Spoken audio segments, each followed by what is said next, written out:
وسلم تسليما كثيرا. Inshallah ta'ala, dear brothers and sisters, this is the last person we will be speaking about from the blessed family of Anas ibn Malik radiallahu ta'ala anhu. And he is indeed an incredible human being and someone who, inshallah ta'ala, we can learn some very unique lessons from. And before I speak about Al-Barāʼ, the brother of Anas today, radiallahu anhuma, I wanted to actually mention, subhanAllah, that sometimes when we talk about superheroes, we speak about the past and we don't think they exist amongst us today. And I actually had the blessing of interviewing, speaking with Afreen Fatima, who many of you have followed in India, whose home was demolished in India, as our brothers and sisters in India are facing a genocide. At the moment, they are on genocide alert. Over 200 million Muslims on genocide alert. May Allah subhanahu wa ta'ala protect them. Allahumma ameen. And Afreen, alhamdulillah rabbil alameen, I recorded something, inshallah ta'ala, we'll be putting out tomorrow, bidnillahi ta'ala, tomorrow morning, inshallah. So please do tune into that and watch with your families, inshallah ta'ala, so that you can become more educated about the plight of our brothers and sisters in India, inshallah ta'ala, and its connection to what is happening to the rest of the ummah and how it pertains to us in particular.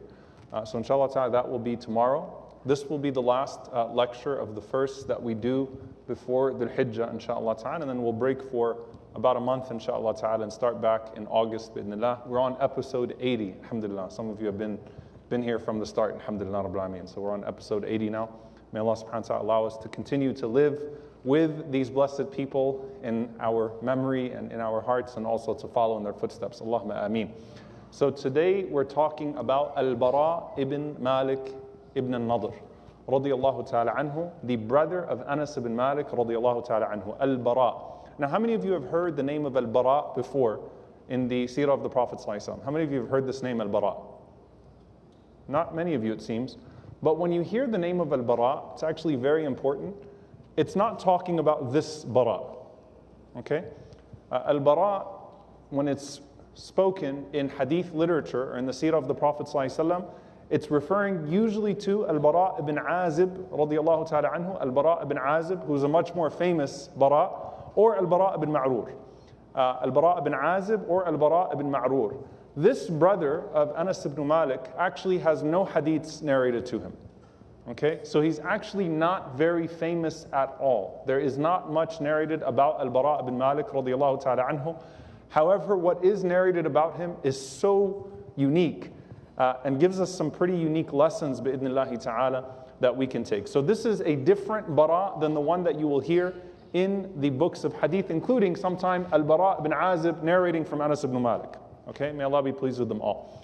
Now, as we said about Al-Barāʼ ibn Malik, there's a difference of opinion about whether he is Anas's brother through just his father or also through his mother. And the more correct opinion is that Sulaym is his mother as well. And so you'll see some of the Sulaym come out of him as well. So he is, according to the correct opinion, multiple narrations from Ibn Hajar rahimahullah ta'ala narrates this as well, and others, that he is Anas's full brother. He is the full brother of Anas ibn Malik radiyallahu ta'ala anhu. He is his older brother.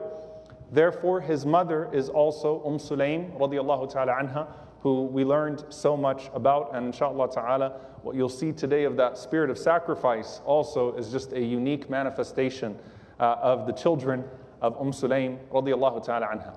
However, this man has such a unique story. So for one, we know virtually nothing about him prior to Islam. Almost nothing. We know nothing about his conversion to Islam. So you got the story of Sulaym bringing Anas. We know nothing about his story of actually converting to Islam. The first time he actually shows up is in the Battle of Uhud. That's the first time we actually start to see a mention of him in all of the battles. So he was not present in Badr, presumably because he was too young. But then he's present in every battle and becomes famous for his presence in battle. Okay, so we know nothing about him before Islam. We know nothing about the actual conversion to Islam of Al-Barāʼ ibn Malik radiyallahu ta'ala anhu. We know nothing about his participation or lack of participation in Badr. But then you have these stories of him in battle, and he's one of those companions, very interestingly enough, who literally his entire seerah is in battle. All right, like family life, not there. Any personal stories with the Prophet ﷺ? Really not there. It is battle after battle after battle, but in a very unique way. When we talked about Ubadah ibn Samit radiallahu ta'ala anhu, this whole family was just sacrifice, right? Always by the side of the Prophet ﷺ and always willing to put themselves first.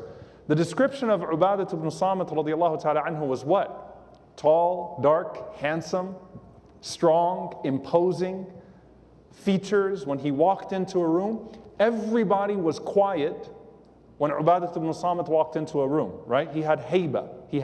Hayba means a sense of awe. When Ubadah ibn Samit walked in a room, everyone knew this was a special man, and they sat down and they listened to him, and he could broker treaties, he could lead armies. I mean, Ubadah radiallahu ta'ala anhu has an imposing presence before Islam and even more imposing after Islam, right? Listen to the description of Al-Barāʼ radiallahu ta'ala anhu. Al-Barāʼ was extremely short, extremely thin. They said that there was nothing pinchable on the body of Al-Barāʼ radiallahu ta'ala anhu. No bone, nothing on his bones. No flesh on his bones. His appearance was unkempt. He was dusty. He owned 2 garments. He spoke very little. His hair was all over the place. When people looked at him, they degraded him. They belittled him. He was very pale and he wasn't very handsome. That's the description of his physical appearance. You're like, why are you talking about this? Because there's a particular hadith that actually pertains to him. You may have heard in the Angel series, we talked about it in the Judgment Day series as well, where the Prophet ﷺ, out of all of the companions, only mentioned his name as an example of this person. The Prophet ﷺ said, "Kam min ash'ath aghbar." How many people are there that are unkempt, that are covered in dust, that are turned away from people's door? Timrayni la yu'bahu lahu law aqsama ala Allahi la abarra.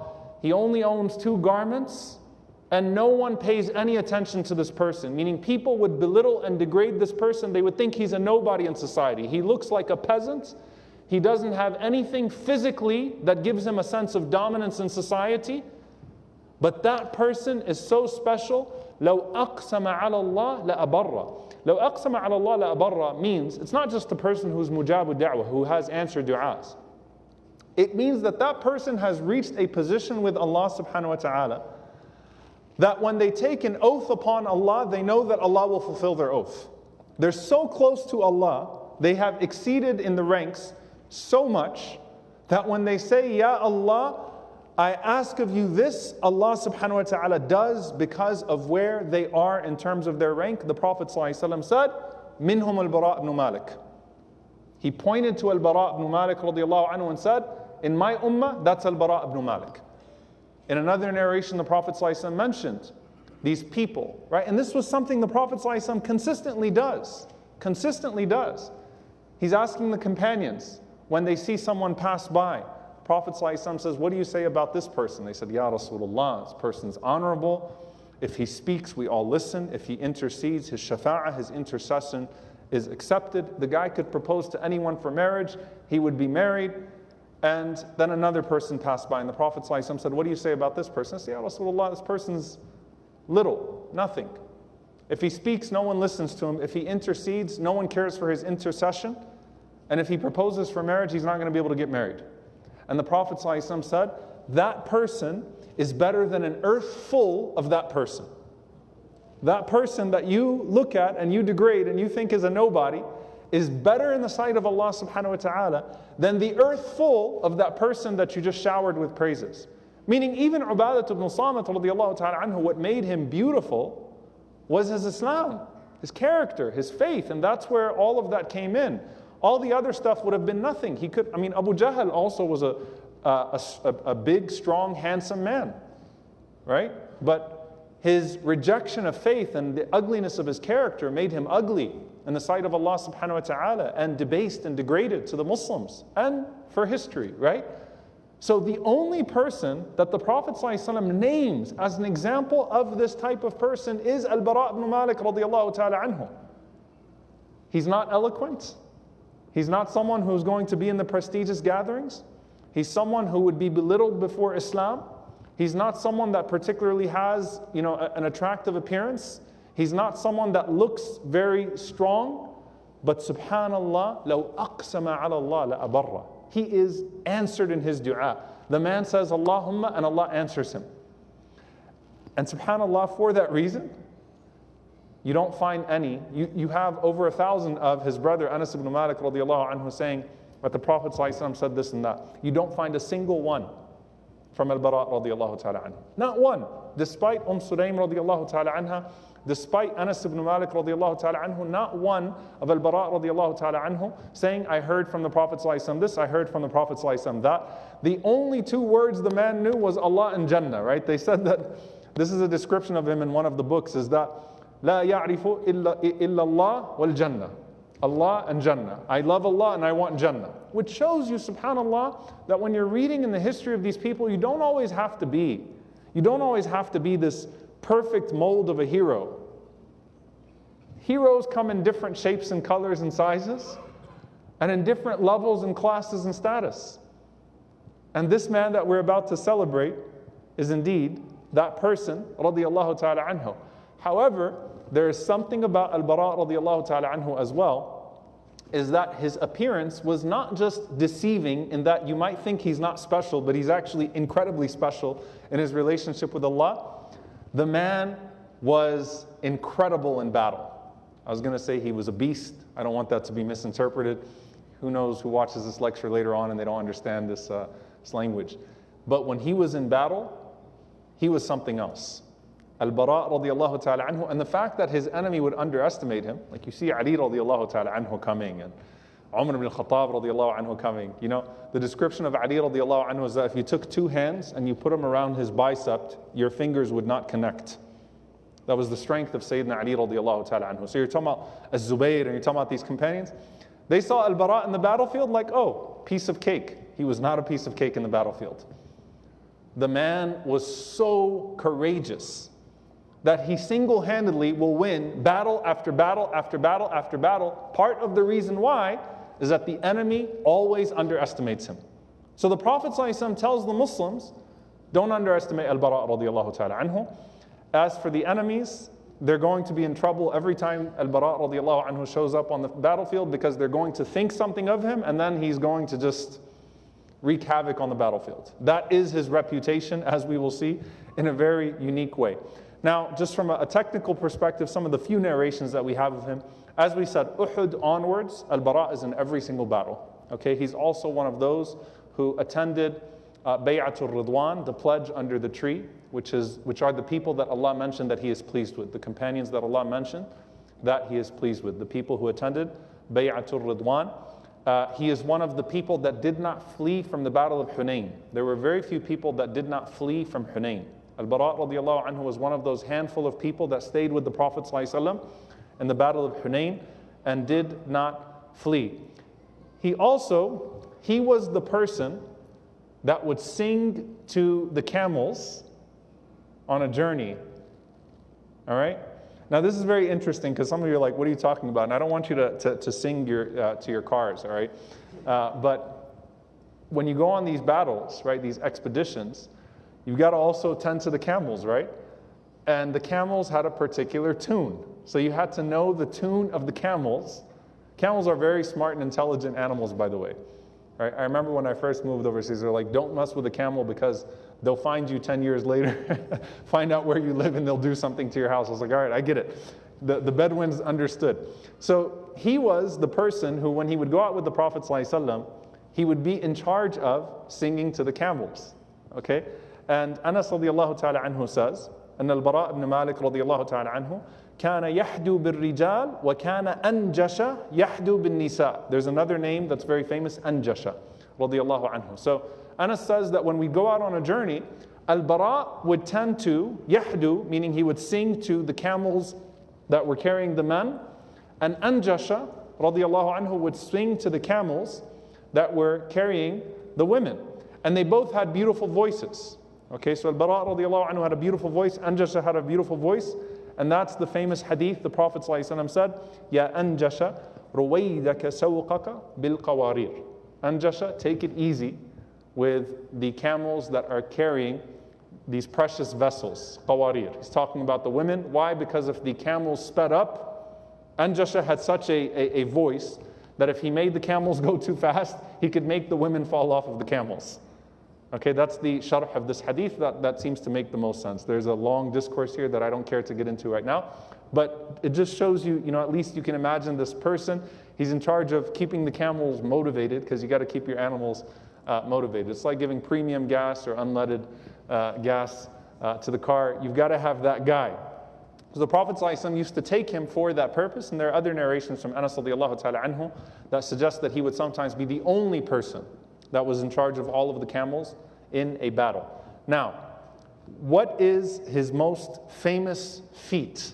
So everything, as I said about him, is in battle. There's literally no story about Al-Barāʼ radiallahu anhu in the short biography that doesn't exist in a battle, but there are lessons for all of us, bi'idhnillahi ta'ala. The first one, again, do not belittle the person that's in front of you. You don't know what that status is with Allah subhanahu wa ta'ala. And so just because we sometimes assign rank based upon material or visible or manifest things, Allah subhanahu wa ta'ala has assigned value for different things. So do not look away from people. Do not look past people. You don't know which person is special in the sight of Allah subhanahu wa ta'ala. But then it's the courage here. So the most famous battle of Al-Barāʼ radiallahu ta'ala anhu is the battle of Al-Yamama. The battle of Al-Yamama. Now I want to give you some context of the battle of Al-Yamama. If you go back to the story of Wahshi, we spoke about the battle of Yamama and others. The brother of Omar ibn Khattab radiallahu ta'ala anhu, Zayd ibn Khattab radiallahu anhu, died in this battle. Multiple companions died in the battle of Al-Yamama. It was a very difficult battle. The battle of Al-Yamama was against a man by the name of Musaylama al-Kadhdhab. Musaylama the liar, Musaylama the false prophet. Now what a lot of people don't understand about Musaylama is that Musaylama did not just claim to be a prophet, he would murder people viciously, ruthlessly, crucify people that did not accept his prophethood after the Prophet ﷺ. And he rose in the time of the Prophet ﷺ. He started to rear his head in the time of the Prophet ﷺ. He wrote a letter to the Prophet ﷺ from Musaylama Rasulullah to Muhammad Rasulullah, even addressing the Prophet ﷺ that way. And of course, the Prophet ﷺ called him Al-Kadhdhab, the liar, and Musaylama was a brutal opponent, a brutal false prophet, and he came from Banu Hanifa, which was one of the most difficult tribes with the Prophet ﷺ. And so Banu Hanifa, out of their tribalism, they said, Kadhdhab Banu Hanif, that the liar of Banu Hanifa is better than the Sadiq, than the truthful one of Quraysh. Like we know he doesn't make sense. We know Musaylama even had his own Quran. And what was his Quran all about? Food. All of his Quran was about food, right? He just, surah after surah after surah about food. He used to eat a lot, all right? And people would laugh at him and mock him, but you know what? He's our guy, because he's from our tribe, he's from our people. And Musaylama would slaughter people. Slaughter people, entire caravans, for not acknowledging him as a prophet after the Prophet ﷺ. Abu Bakr radiallahu ta'ala anhu was the first one to officially go into battle with him. And this most famous battle was the battle of Al-Yamama. And Musaylama had people, he had arms, he had warriors, okay? And he had an entire cutout of land where he could attract and lure his enemy and then just viciously kill them. And subhanAllah, the battle of Al-Yamama, to give you some context to it as well, this is the battle where so many Hufadh of Quran were killed that actually led Umar ibn Khattab radiallahu anhu to suggest to Abu Bakr radiallahu anhu, let's go ahead and produce multiple mushafs of the Quran because so many Hufadh are being killed. We don't want, it was inconceivable that all of the Hufadh would be killed, but you know what? We need to have copies of the Quran written as well. We need to initiate this quicker so that it does not become vulnerable to what's happening right now. Abu Bakr radiallahu ta'ala anhu dispatches first and foremost Ikrama ibn Abi Jahl. Ikrama radiallahu ta'ala anhu ibn Abi Jahl to fight against Musaylama. Ikrama goes in the first thrust and he actually fails. Okay, so multiple casualties on the Muslim side, and it was very, very concerning. Then Abu Bakr radiallahu ta'ala anhu sends Khalid ibn al-Walid radiallahu ta'ala anhu. And Khalid radiallahu anhu has Al-Barāʼ ibn Malik radiallahu anhu with him. Now, one of the ways that Musaylama was winning this battle was that he had this fortress, and it was nicknamed Hadiqatul Maut, the Garden of Death. Why? Because even if you got in, you were going to die. So they had a really strong fortress. They would shoot arrows from that fortress and throw all sorts of weapons, catapult from that fortress, but no one could get into that fortress. So Al-Barāʼ ibn Mālik, this is his most famous stand, he says to Khalid ibn al-Walid, he says, look, I'm really small. He says, strap me to a shield and catapult me into the fortress, and I will open it from inside. And then you can attack. Can you think about that? Like, wait, what? Catapult me in to the fortress, and I'll make my way to the door, to the gate of the fortress. I'll kill the guards, I'll get the fortress open, and I'll let all of you in. Now, of course, like to a lot of people, like this is bravery, but it's also reckless. We can't do that, right? Like, I mean, what do you mean? You're going to die. Al-Barāʼ is like, I don't care. He says, Ya ma'ashar al-Muslimeen, alquni alayhim. O Muslims, throw me at them. Go ahead and throw me at them. So eventually, they agree to the plan. They tie Al-Barāʼ radiallahu ta'ala anhu, they strap him to a shield, and they catapult him into Hadiqatul Maut, the Garden of Death. And guess what? It works. Al-Barāʼ radiallahu ta'ala anhu lands on top of them, and he's able to kill enough people and kill the guards of the fortress and bust open the gate, and the Muslims could storm it. So it worked, and he didn't die. SubhanAllah. So I mean, it was a very interesting situation that happened with him. So they have this sense of confidence, and of course there's an element of surprise here. Like, you don't expect a guy to fall on top of you, right? Like, you're expecting arrows, some rocks, not a human being. But look at this man. Look at the courage. Look at the bravery of this man, right? And so there were 20,000 people in this fortress, by the way, okay, in total. And Al-Barāʼ radiallahu ta'ala anhu flies in, and subhanAllah, it's his shock and what he's able to do, and because of his size, and because they said he was extremely agile, right? He's very small, and so he was quick. He was able to cause all sorts of problems for them, and the Muslims stormed. He didn't stop there. Al-Barāʼ asks Khalid, who is their most severe warrior? Who's the person on their side that's the scary person? Who's their boogeyman?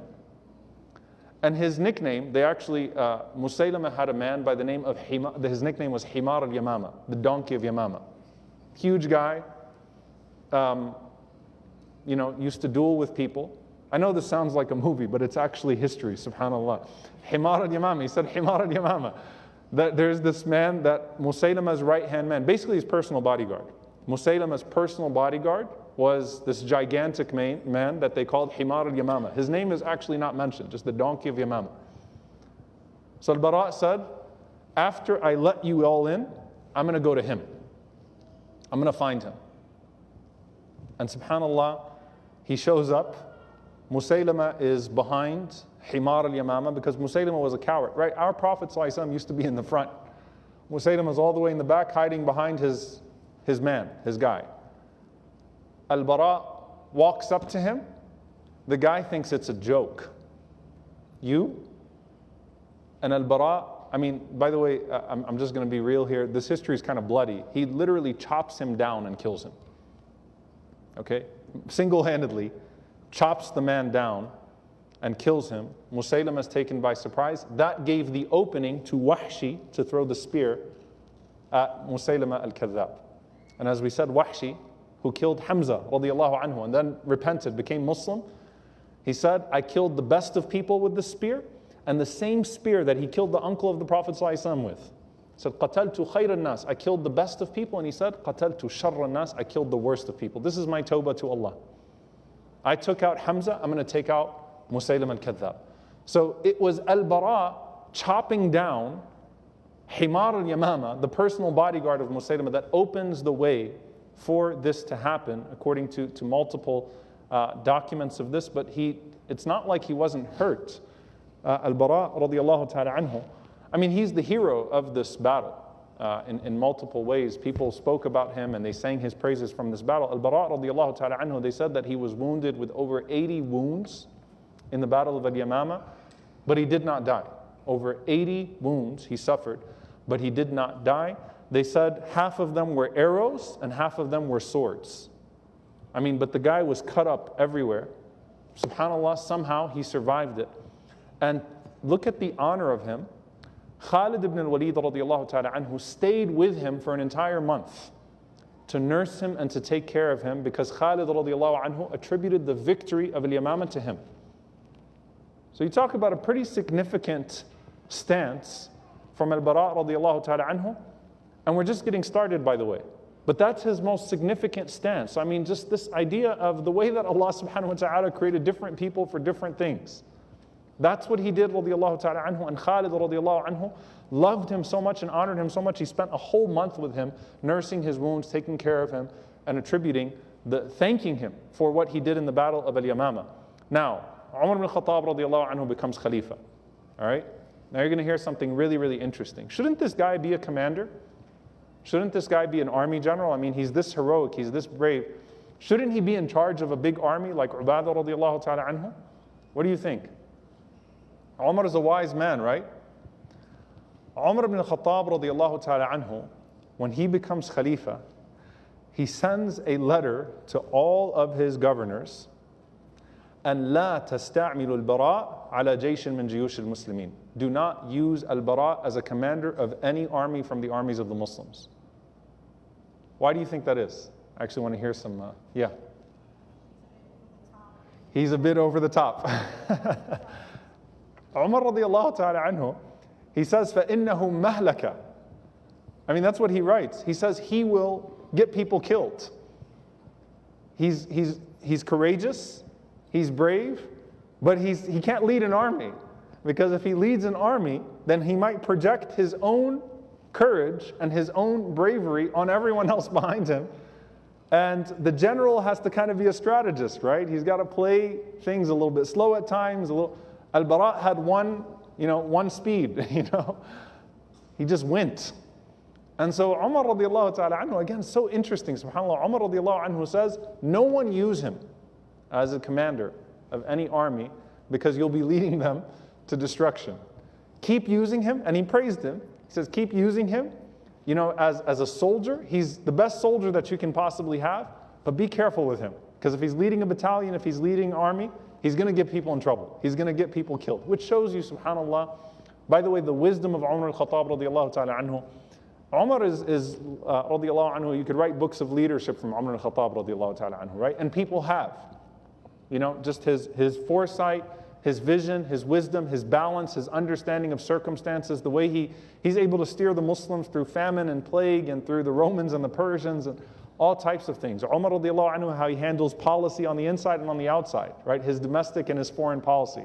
You could learn it from Umar al-Khattab radiallahu anhu, which shows you that just because someone is an amazing Muslim doesn't mean that they're fit for every position. That's also from the genius of Umar ibn Khattab radiallahu ta'ala anhu, is that you don't put people in positions that aren't suited for them just because they're good people or because they're righteous people. That's not how the Prophet ﷺ dealt with things, and that's not how the companions dealt with things. So this was not a knock on Al-Barā's personality. It wasn't a knock on his status with Allah subhanahu wa ta'ala. That's not where he's best suited. He's not going to do you best as the commander of an army. Another lesson that we learn from Umar ibn Khattab radiallahu ta'ala anhu in this regard with Al-Barāʼ radiallahu ta'ala anhu. Now Al-Barāʼ was such a great warrior, though, that he posed a few issues, because sometimes he disproportionately accounted for casualties on the other side. And so when they distributed the spoils of war, sometimes there were too many spoils for Al-Barāʼ, because Al-Barāʼ disproportionately would take out from the enemy. I mean, he was just that good of a fighter, of a warrior in the field. And subhanAllah, one of the battles of Al-Bahrain, Al-Barāʼ was actually the one who, the Persian commander, because Bahrain was under the Persians at the time, The Persian commander, his name was Marzban. Marzban had like this whole posse around him of like the best warriors of Persia. Al-Barāʼ single-handedly just went through all of them, including Marzban. And Omar radiallahu ta'ala anhu had to actually make a decision about all the spoils of war with him, right? About the even distribution, sort of evening them out. And he didn't care. Like Al-Barāʼ radiallahu anhu wasn't doing this for worldly things. This was how Allah subhanahu wa ta'ala created him, and this was the way that he continued forward. So he single-handedly took out the Persian commander by the name of Marzban. Also the Battle of Qadisiyah. If you read about the most difficult battle of the Muslims against the empires of the day, the Battle of Al-Qadisiyah was the most difficult battle that they had. The Battle of Al-Qadisiyah was extremely difficult. Qadisiyah was where multiple companions died in the hundreds, where you had the Persians bring out sort of their full force against the Muslims in this battle. And subhanAllah, one of the things that used to always happen with Al-Barāʼ radiallahu ta'ala anhu is that throughout the battle, people would come to Al-Barāʼ and say, Ya Barā, aqsim ala rabbik. Take an oath upon your Lord. Make dua for victory. Because we know that your dua is answered. So the companions would be reminding Al-Barāʼ radiallahu ta'ala anhu while he's going around slicing in the field, and you know this little physical person, subhanAllah, with just this massive impact in the field, they remind him to make dua to Allah subhanahu wa ta'ala. Al-Barāʼ radiallahu ta'ala anhu would make dua loudly, and they used to take comfort in hearing the dua of Al-Barāʼ radiallahu ta'ala anhu, and so he was also instrumental in the battle of Al-Qadisiyah, and there are multiple battles in this regard. Anas ibn Malik radiallahu ta'ala anhu, he has a narration about his brother, and so we have these narrations from Anas and interacting with his brother Al-Barāʼ. Anas radiallahu ta'ala anhu said, one time, I entered upon my brother, دخلت على البراء بن مالك رضي الله تعالى عنه وهو مستلق على فراشه وهو ينشد أبياتا من الشعر كأنه يتغنى بهن. Said I entered upon him and it looked like he was dying. I thought my brother was going to die, and he was singing these lines of poetry. And these were the war songs. This is what the man does. So he was singing battle songs. Now when someone is dying, right, you want to tell them what? Say La ilaha illallah, read the Quran, you know. So Anas radiallahu anhu thinks he's going to die, and here he is singing the songs of battle and recounting some of the moments in the battlefield, which is what he knows. So Anas radiallahu ta'ala anhu says, رحمك الله قد أبدلك الله به ما هو خير منه القرآن. He said, may Allah have mercy on you, my brother. Allah has given you something better to read in these moments. Why don't you read Quran right now? You know, gentle nudge. If these are your last moments, which it appears to be, then read the Quran. And Anas radiallahu ta'ala anhu said, he looked at me, full confidence. He says, أَتَرْهَبُ أَنْ أَمُوتَ عَلَى فِرَاشِي. You think I'm going to die on my bed? You think I'm going to die here? He said, لَا وَاللَّهِ. He said, no, by Allah, Allah will not deprive me of death in the battlefield. He said that I have been able to overcome over 100 by my own hand, and that is not including those that I overcame with the Prophet sallallahu alaihi wasallam by my side. Allah is not going to deprive me of that death. And subhanAllah, Anas radiallahu anhu says, sometime after that, he healed and he got back. Al-Barāʼ radiallahu ta'ala anhu got back. And this is where, subhanAllah, when you talk about the heroic nature of this young man and a contribution, and I don't want you, I mean, some of you are probably like, what are we getting out of all the battle after battle after battle? Next time we'll talk about Abu Ayyub al-Anṣārī radiallahu anhu. We'll talk about some of the nice stories, personal interactions, inshallah ta'ala, again. But we got to honor our heroes and their legacies. Al-Barāʼ radiallahu ta'ala anhu, in a famous ma'rakah, a famous battle was called the Ma'rakah of Tustar. Tustar was also a difficult battle against the Persians in the time of Umar ibn al-Khattab radiallahu ta'ala anhu. And the Muslims were about to lose that battle. And so they yelled out to Al-Barāʼ radiallahu ta'ala anhu. And they said, Ya Bara, لو أقسمت على ربك لأبرك. O Bara, if you take an oath upon your Lord, He will answer. فأقسم على ربك. So take an oath upon your Lord. So Al-Barāʼ radiallahu anhu raises his hands And he says, أَقْسَمْتُ عَلَيْكَ يَا رَبِّ لَمَا مَنَحْتَنَا أَكْتَافَهُمْ. Oh Allah, I call upon you, I'm asking you for victory. Give us their backs. I'm asking you for victory, oh Allah. And so the Muslims advanced. And then they started to get beaten back again. And they said to Al-Barāʼ, أَقْسِمْ عَلَى رَبِّكَ يَا Barā'. Take an oath upon your Lord. So he did it again, the exact same thing. And then a third time, Al-Barāʼ radiyallahu ta'ala anhu did it, and Al-Barāʼ radiyallahu ta'ala anhu said, Allahumma aqsim alayka ya Rabb, lama manahtana aktafahum, wa alhiqni binabiyik. Oh, alhaqtani binabiyik. Oh Allah, I ask you for victory, and let me be with your Prophet. Let me follow your Prophet. Like I'm ready to go now. At this point now, Al-Barāʼ radiyallahu ta'ala anhu, he had a moment in his dua where he missed the Prophet ﷺ, and at this point he's asking for shahada. Let me follow now into the ranks of the Prophet sallallahu alaihi wasallam. Let me be with the Prophet ﷺ. Now, subhanAllah, this gets a little bit vivid, but it's very important. Anas ibn Malik radiyallahu ta'ala anhu says, I was with my brother, and the Persians had this strategy. I mean, it's really vivid, by the way, from Anas radiallahu ta'ala anhu. It's actually shockingly vivid, but he says, don't worry, I'm going to keep it PG inshallah ta'ala in this regard. But he said they had hot hooks, they had burning hooks that they were throwing over the gates, and they were catching people with these burning hooks, right? They were trying to catch people, and they'd pull them over. So it's burning iron, right? And they're throwing them over, and they're catching people. So they're tossing them, and that was one of the strategies that they used. And Anas radiallahu ta'ala anhu said, I got caught by one of the hooks. SubhanAllah. He said, I got caught by one of the hooks. And he said, and they would just pull you back to them. And that was it. You'd either die from the heat or the catch of the hook, or they'd kill you when you were caught over. And he said, my brother Al-Barāʼ radiyallahu ta'ala anhu jumped on me, and he removed me from the burning iron with his own two hands. SubhanAllah. Like, look at that courage. Look at that selflessness. Look at this love. Removed me, he unhooked me with his own two hands until there was nothing left on his hands. SubhanAllah, like it burned his hands, just saving my life. So he saved the life of Anas ibn Malik radiyallahu ta'ala anhu. And he said, and shortly after that, he was killed. So the last memory of Anas of his brother was him saving his life. He unhooked me from that hook, and he was martyred in that battle, and the Muslims were granted victory. So subhanAllah, they actually went on to win that battle, which was his dua. His dua was that they win the battle of Tustar, and that he gets to join the Prophet sallallahu alaihi wasallam. His last action on this earth was saving the life of Anas ibn Malik radiyallahu ta'ala anhu. If that's not beautiful and profound, I don't know what is. SubhanAllah. And Anas radiyallahu anhu, his last image of him was that. And this was just 20 years after Hijrah.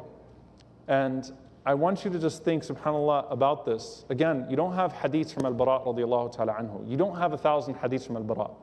But what if Anas radiyallahu anhu died that day? That whole legacy of hadith that we have on Anas ibn Malik radiyallahu ta'ala anhu, over 1,000 hadiths, Allah decrees that moment. It's a snap decision, right? Split decision. And he has to go in that moment, make that snap decision to go and to save Anas ibn Malik radiyallahu ta'ala anhu and put himself at risk. The entire decades worth, this is 20 years after Hijrah, okay? So Anas radiyallahu ta'ala anhu would have been 30 years old in this moment. Anas radiyallahu anhu lived another 70 plus years after this moment. The entire legacy of Anas ibn Malik radiyallahu ta'ala anhu was at risk at that moment, and that entire contribution that reaches us. And so that's why when you're talking about underestimated and unsung heroes, the fighting against Musaylima and being instrumental in that battle was a significant contribution to the preservation of the Quran. And the saving of the life of Anas ibn Malik radiyallahu ta'ala anhu was a significant contribution to the seerah and the sunnah that reached us of our beloved Prophet sallallahu alaihi wasallam. So when you talk about owing someone, alhamdulillah for Al-Barāʼ ibn Mālik.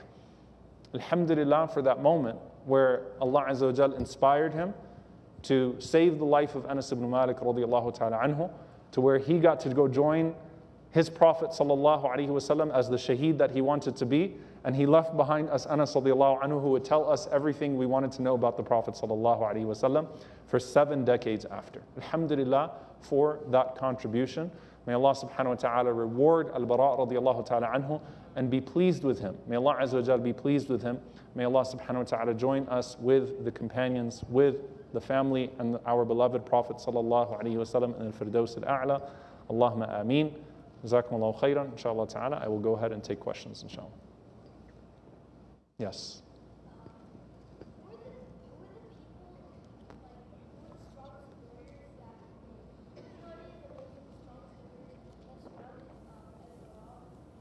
No, Al-Barāʼ himself, so who were the strong warriors that surrounded Al-Barāʼ? He himself was the strong warrior, so he didn't need anybody around him. He was really strong himself. MashaAllah. Yes, sister, go ahead. If you can raise your voice, inshallah I can hear you.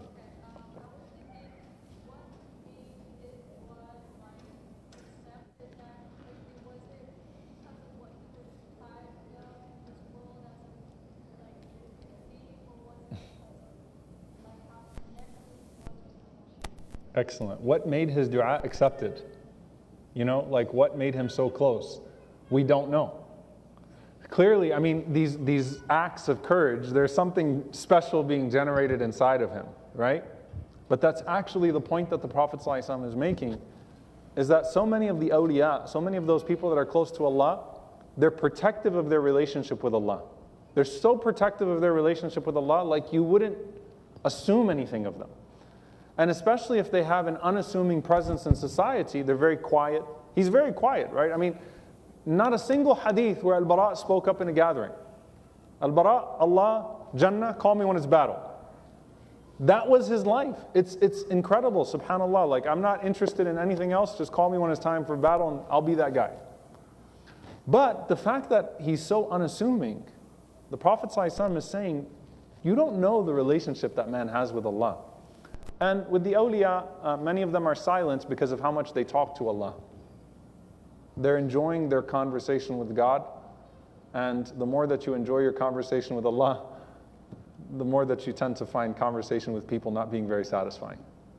And so that's a personality type. And I think this is the beauty of the Sahaba of the Prophet ﷺ, is men and women, they're so different, right? And their path to Jannah, their path to greatness is so different. Like if you study, we've done 80 lectures so far. Every biography fits a different personality type, you know? Men and women, you know? There's Sulaym and there's Khadija, right? May Allah be pleased with them.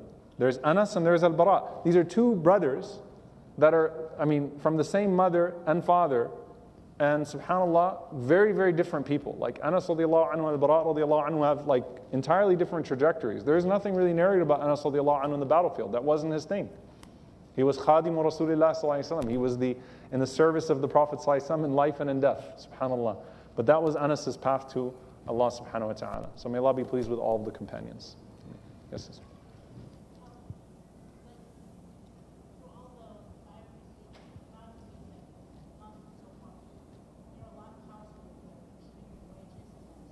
There are a lot of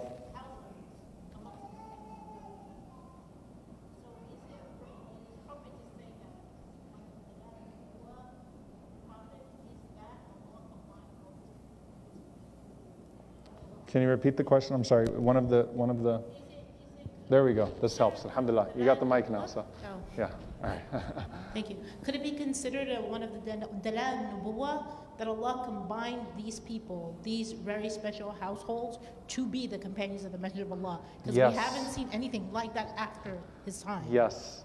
I believe it was Al-Bayhaqi who said that if the only miracle and proof of the Prophet ﷺ was his companions, the fact that without power, the Prophet ﷺ was able to gather this group of people, this class of people, and put them all in this position, lakafa. That's in and of itself a sufficient proof. Like the Prophet ﷺ having this generation of people and inspiring them all to their best version of themselves, and then creating that community without any of the instruments of power is in and of itself a proof of his prophethood, sallallahu alaihi wasallam. That everyone had a role to play in the community of the Prophet ﷺ. I mean, it's genius, it's prophetic, it's divine, subhanAllah. Every single person. To the Arabs, Al-Barāʼ would have had no use. right? Oh, he's the skinny, wiry. He has nothing. He's not prominent. He's not prestigious. He's not eloquent. He's not strong. They would have tossed him aside. But subhanallah, I mean, two of the most honored people, Ibn Mas'ud radiallahu anhu, al-Barāʼ radiallahu anhu, Bilal radiallahu anhu, Khabbab radiallahu anhu. Like everyone finds a place in the community of the Prophet ﷺ and gets propelled towards this greatness that we're still talking about today. So it's definitely a proof of prophethood. Because the Prophet ﷺ inspired that in them. You know, how much did they love the Prophet ﷺ that they're thinking about him in these moments? You know, he didn't say, oh Allah, shahada in that moment. He intended it, but you know, al-haqtani bi nabiyyik, I want to be with my Prophet.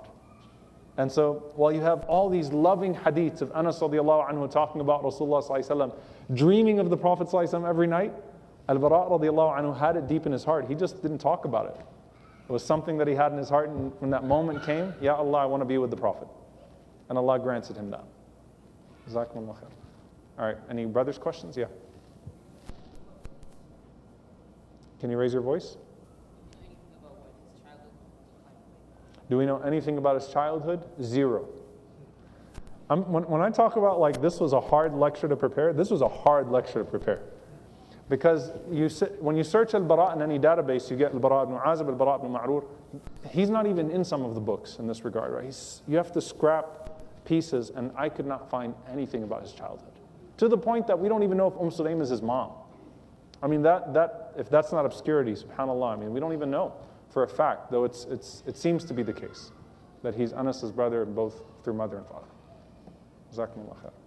I thought I saw a hand here. Yeah. Any idea of the approximate age? Any of the what? His age when His age. So the age, it seems to be that he was definitely older than Anas radiallahu ta'ala anhu. So it seems to be he was older than Anas. And Allahu alam, it seems like he was probably a teenager when he accepted Islam, when the Prophet ﷺ came to Medina, which would have explained why he didn't fight in Badr. So he was slightly older than Anas radiallahu ta'ala anhu. Oh, the age at Shahada. 20 years after Hijrah, so I mean he would have been in his early 30s. Right, his 30s, mid-30s, early 30s at that time. Yes, sir. How did Anas die? I mean, Anas's brother die. Like, How did Anas die, or how did Anas's brother die? brother. His brother. You're talking about this brother? Yeah, Anas's brother. Anas's brother. He died in this battle, this last battle, after he saved Anas's life. Oh. Jazakumullah khair. Yeah. Sallallahu Alaihi Wasallam. Subhanallah. Good question. So, when the Prophet, when Sulaym radiallahu anha put Anas radiallahu anhu forward and said, make dua for him, and the Prophet made dua for the family, was he included in that? Maybe not in that specific dua, but like how many times did the Prophet make dua for that family? I mean, he'd literally go to their house just to pray for them.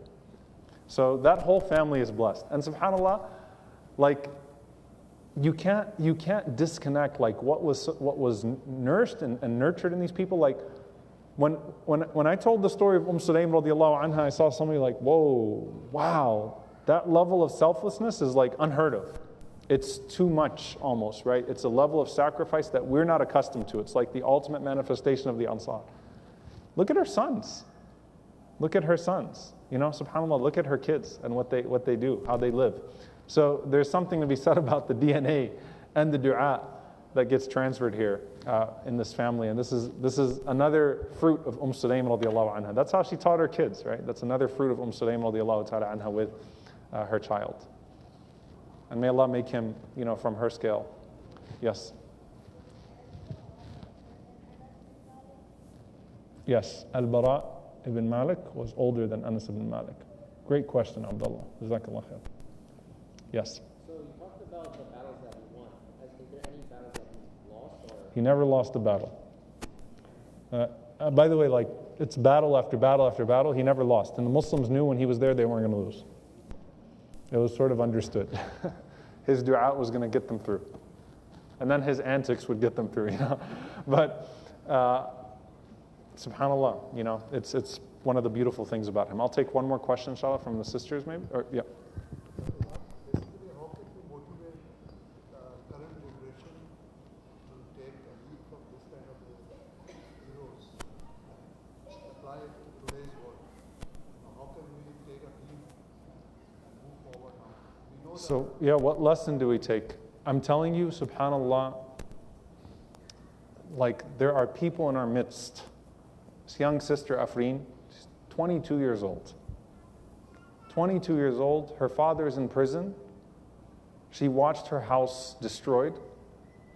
Like I was talking to, I talked to her and I'm like, who is this? She's so settled, calm, composed. I'm like, there are people in our midst of courage. لا نخاف في الله لومة لائم.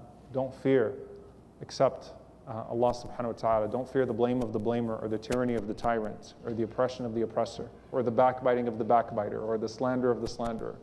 That's where we take this. This is what certainty looks like. And this is what courage looks like. And so I think with every one of them, there is a lesson in courage, a lesson in bravery that we can take with Allah ta'ala. And certainly as oppression is growing in the world, the importance of Muslims to challenge that tyranny, to challenge al-Zalimeen, and to not be afraid, bi-idhnillahi ta'ala, from them. Because at the end of the day, our paradise is in our hearts. Al-Barā's paradise was in his heart. And I think that's the main lesson we take from that. Jazakumullah khair. But I'll say this as well, ponder. One of the things when you read a biography is you ponder, what are some lessons that I didn't mention that you can take? And I think it's important, inshallah ta'ala, tadabbur ala seerah, to actually reflect upon the seerah and upon the biographies of the companions. If there's any questions from the sisters, last one. Did he ever get married? It doesn't seem like he ever got married. He would have drove his wife, she probably would have been very, very nervous all the time, right? Allahu Alam, but I could not find any documentation of a wife in this regard. But yeah, think about the blood pressure when he leaves the house. So his legacy is different, subhanAllah. His legacy is very different, but we all owe him because we can say Anas an Rasulillah sallallahu alaihi wasallam, from Anas, from the Prophet sallallahu alaihi wasallam. That's one of the things we owe him. May Allah be pleased with the companions. May Allah send His peace and blessings upon the Prophet ﷺ and his family. May Allah Azza wa Jalla join us with them. Allahumma ameen. Jazakumullahu khairan. Inshallah ta'ala, we will resume with Abu Ayyub al-Anṣārī radiyallahu ta'ala anhu sometime in August, inshallah. So stay tuned. Assalamu alaikum wa rahmatullahi wa barakatuh.